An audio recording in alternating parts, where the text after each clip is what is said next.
And this has been my kitchen.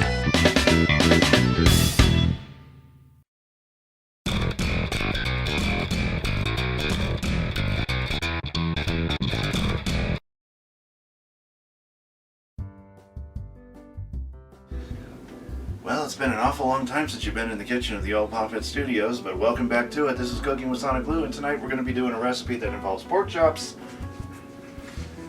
and tar. No, I'm just kidding. This is apple butter. And what we're going to do is we're going to combine these two into a great, delicious meal that is perfect for the holiday season. Especially when autumn is in the air, but now that it's gone. No, it's still autumn technically. It's still autumn until the 21st of December, so yes, it is still technically autumn. So this recipe is just perfect for those really cold, blistery autumn months. And anything involving pork chops and apples, it goes great with the autumn. So to say goodbye to autumn and hello to winter, we are going to do our crossover recipe, apple butter pork chops. And what we're going to do before we lay down our pork chops, we're going to show you the kinds of pork chops we got here.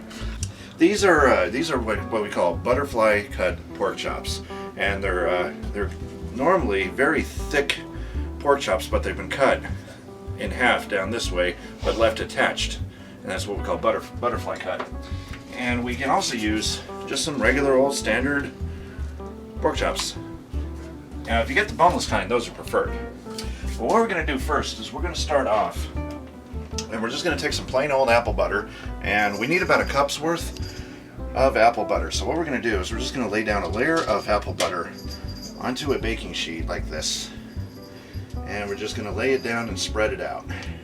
So it always helps to have a rubber spatula for the job, and just kind of drizzle it along the way here. Now, this recipe does call for 2 cups of apple butter in total, but since we only have 1 cup, this is going to be a very thin layer of apple butter, but we're going to make the best of it. And we're just going to spread it down evenly, as even as possible, and it's getting there.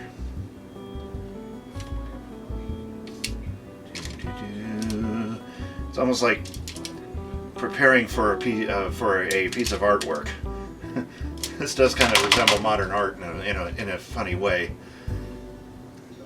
All we need now is Bob Ross to paint a few happy little trees right over here.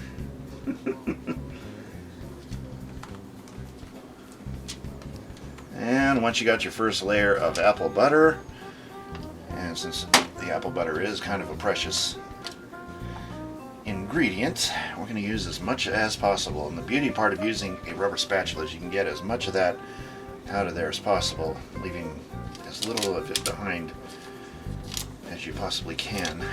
Okay, and if there's any excess over here, you just kind of spread it up like that, and just as long as it's nice and evenly coated, it should be okay. Put that down there. Okay, it doesn't have to be perfect, but as long as you got a good layer of apple butter on the bottom of that, that should be fine. Now, what we're going to do with your pork chops here, over here is where we're going to season our pork chops. While they're still in the package, what we're going to do is season the top of them with a little salt and pepper. Right along the tops. And get out the pepper grinder. We're going to grind some pepper on the top of that if we... Might be doing it the wrong way. I was doing it the wrong way. Yeah, there it goes. Alright, a little bit of pepper, and you can add this to taste. You know how much salt and pepper you like on seasoning your meats.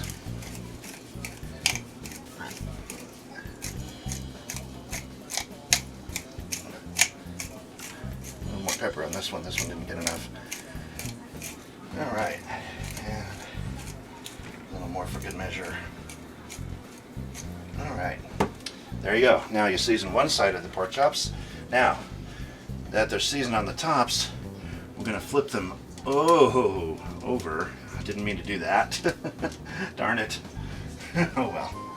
Oh well, it kind of slipped. And we're gonna season the bottoms of them as we go along.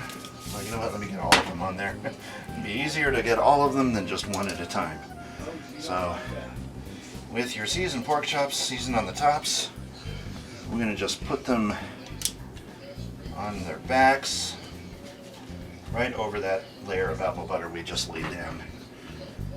And this should be sufficient enough, hopefully. If you don't seem to have enough apple butter, just fit it in as best as possible. And as it cooks, the apple butter will solidify a little bit. So there's your bottom layer with all your pork chops seasoned on the bottom. And now for the tops of them now become the top, because now the tops have now become the bottoms have now become the tops. We're gonna finish off by seasoning the tops with salt and pepper.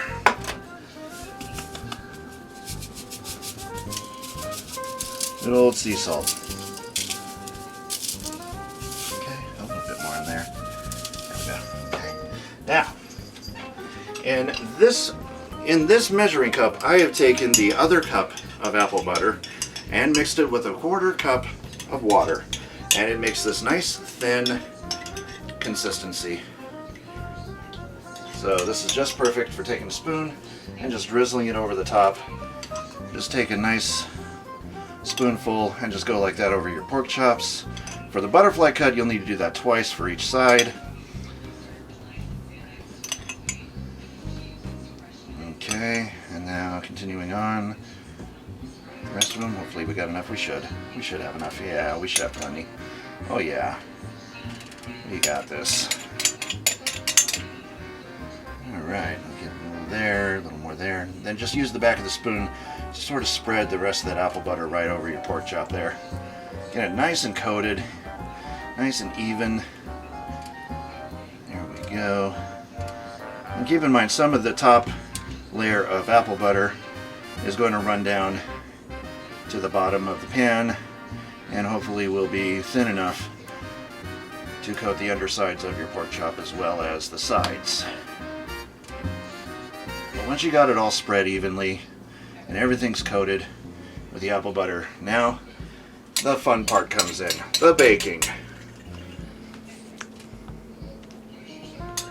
But be sure to get all of the apple butter out of there, because this is supposed to be a 2-cup job and we're sort of short 1 cup, so we have to stretch this out a bit.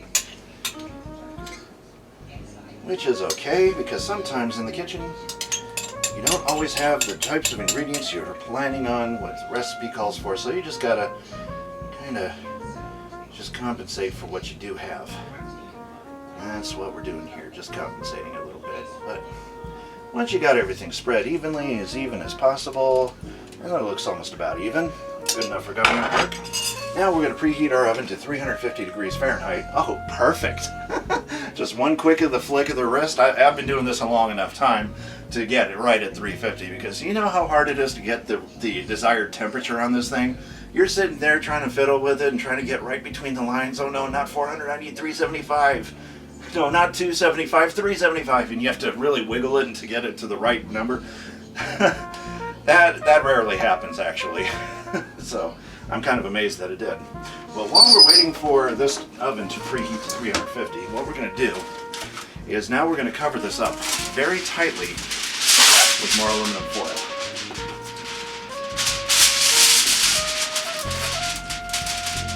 You want to make sure you cover this up good, so as to not let any of the flavor escape or any of the steam, because it keeps it moist when you cover it. And with that apple butter, it's going to coat really nice and evenly. And there you have it, nice and tightly covered, ready for the oven. Now, as a side dish, for a recipe like this, and knowing that autumn is all about pork products, apple products, and even stuffing, you can actually use stuffing as a side dish, but tonight I decided upon sweet potato mashies.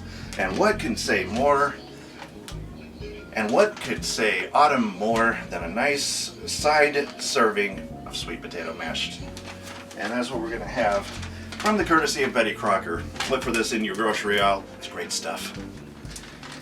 And I know how hard it is to keep in your home King's Hawaiian, which are really good for your bread intake. Now, these things I've been told are so good, they're impossible to keep in the kitchen. Have you seen the commercials? Little baby climbing up to the top of the refrigerator to eat these things, and the woman thinks it was the husband who was eating them when all along it was the baby and the family dog working together.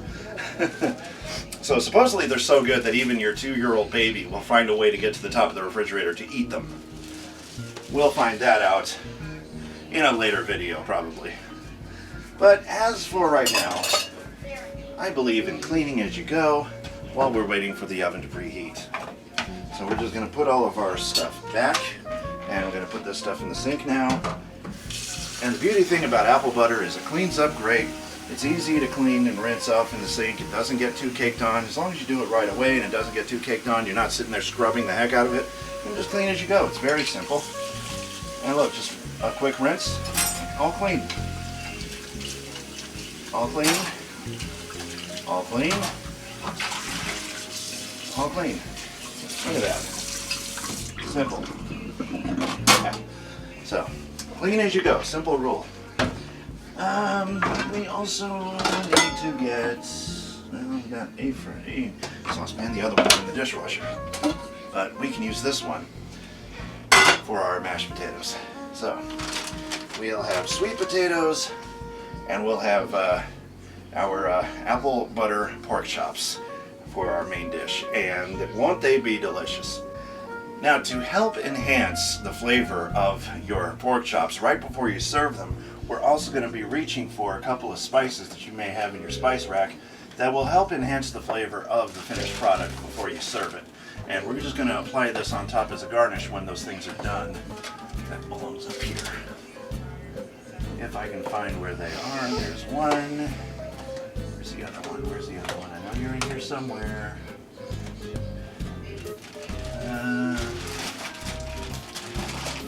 It's in here somewhere. I know it is. I've used it before. Is that it? I think that's it. That's it. All right. I knew you were in there. So to help enhance the flavor of your garnish, before we serve everything up, you can either add basil leaves, or my favorite, rosemary. So we're probably going to add some little sprinkle of rosemary on the very top of that, or you could even add ground sage if you really want a nice flavor.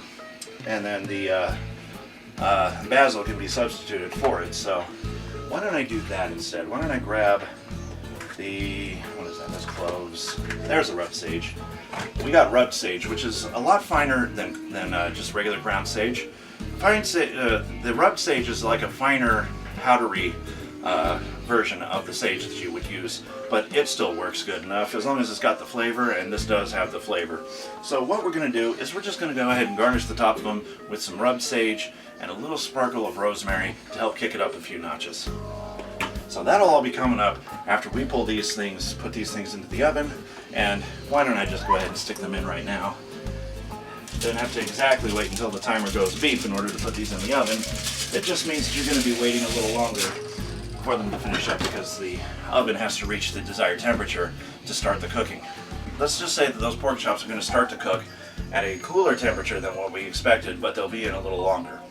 And those things are going to stay in the oven for about an hour and a half, maybe an hour and 45.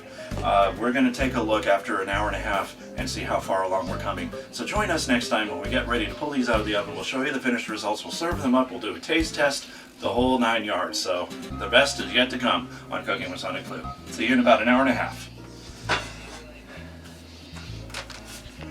Well, it's been over an hour and a half, And now we're into the 2-hour range, which is okay. An hour and a half, 2 hours, what's the difference, right? What's the difference, right, Mitt? Yeah, what difference does it make? Let's see. I think he's ready to pull this thing out, and I am too, so let's check this out. Here comes our finished result. Get ready, Mitt, this thing is hot.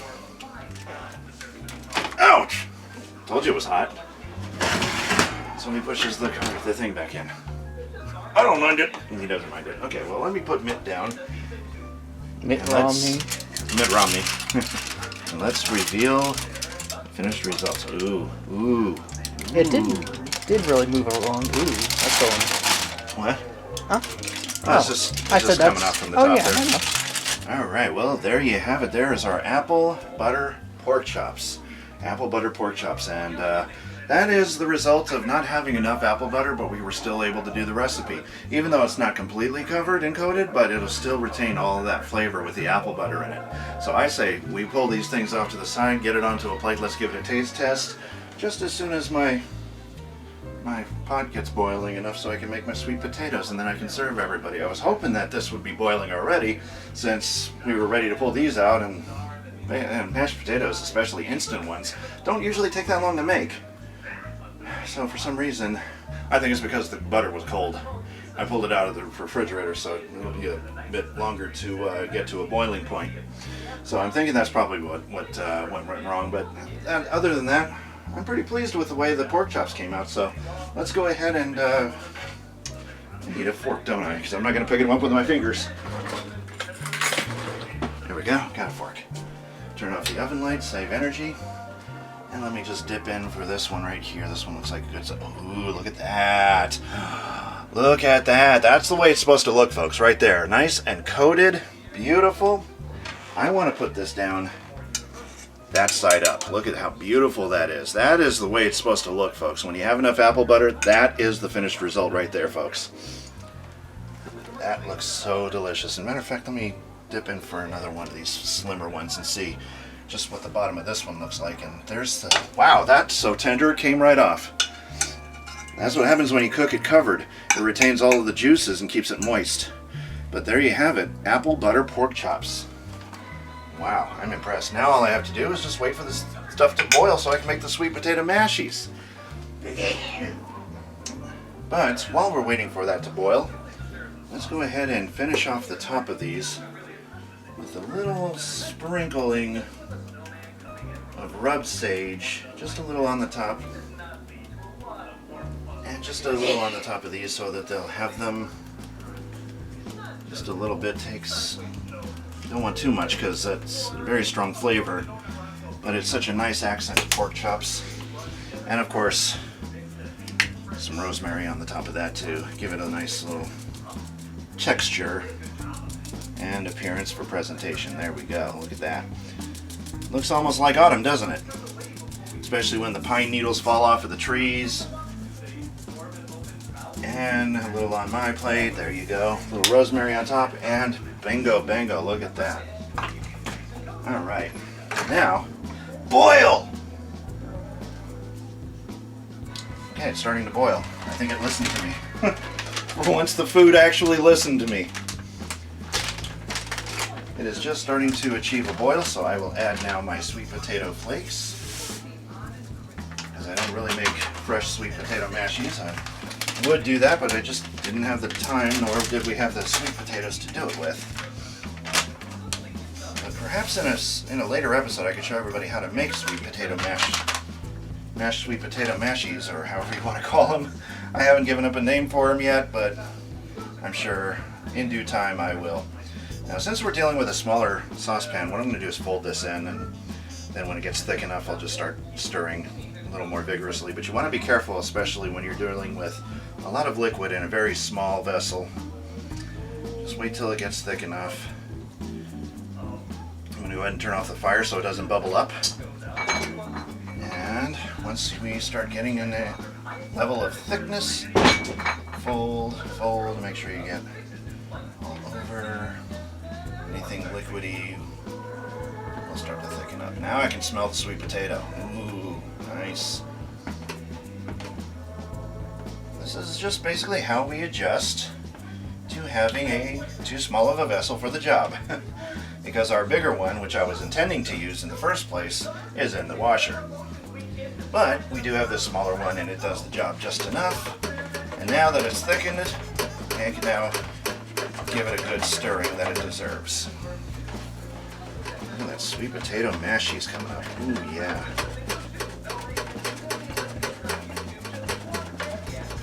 Ooh, yeah, this is gonna be some good stuff. Nice accent to any autumn recipe you prepare. Get a lot of sweet potato mashies. If they're instant or if you make them fresh, get a lot of this stuff for your autumn meals.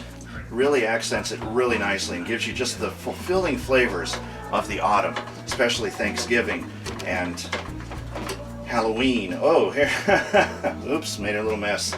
Halloween, Thanksgiving, week or two before Christmas, even Christmas dinner cannot be complete without sweet mashed potatoes. Now it's going to be a little lumpy because, like I said, I got so little room to work with. But we're going to work those in as best as possible. And there you have it. Let me just take that. Looks like peanut butter, but it tastes immaculate. So, let me get a good serving of this stuff onto the plate. Here we go. Put the towel up and get some sweet potato mashed. Here we go. One more. We got plenty of the stuff. I was surprised how much this stuff makes. It just came right up, didn't it? Alright. And now, I had a knife. Yeah, I did have a knife. Get this over here. A little bit of butter to accent my sweet potato mashies.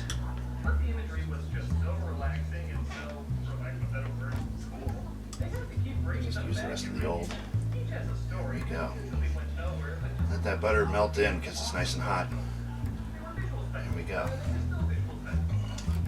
So, there you have apple, butter, pork chops, and sweet potato mashies on the side. Get off my fork. I need a taste test. So, get rid of that stuff.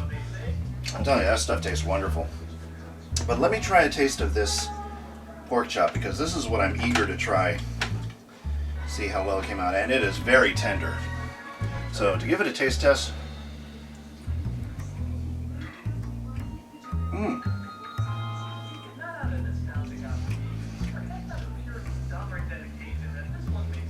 not too bad, says I. And I'll tell you what, if you're looking for a good Christmas meal, try this anyway. I know I said that it was good for autumn, but it's good for Christmas as well. Because the flavors also have something to do a lot with Christmas.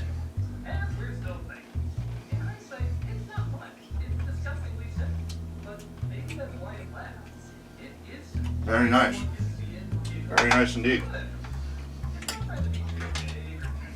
Alright, well, that's our meal. And man, does it taste nice and flavorful. So, Mitt, yeah, did a good job in pulling my food out of the oven again. As usual. Now it's time to go back. No, I don't want to. No.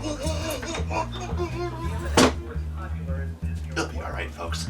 So anyway, from all of us here in the Old Poppets Kitchen to all of you out there at home, follow along with this recipe, see how good you can make your apple butter pork chops.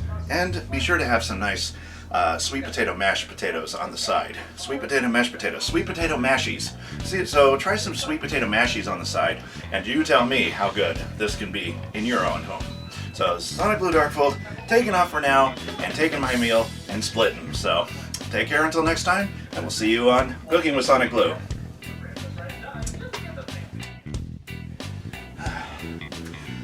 Well, it's been an awful long time since we've I'm already starting with the bloopers.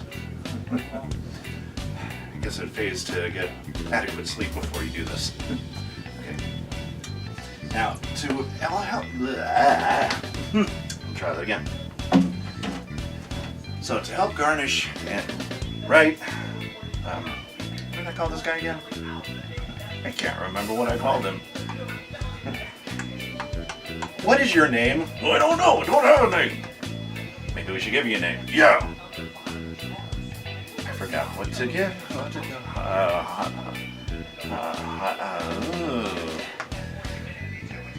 He's an oven mitt. Maybe I should call him just Mitt. I should call him just Mitt, huh? Mitt. Mitch the Mitt. Mitt? I don't know. Anyway. There you go. There is the result of your apple butter pork chops, and it did solidify, as I thought it would, right down on the bottom there, and all that liquid is just going to kind of run together. But let's give it a taste test. Now I finished chewing.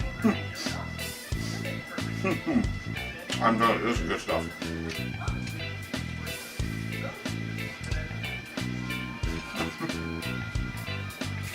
Okay.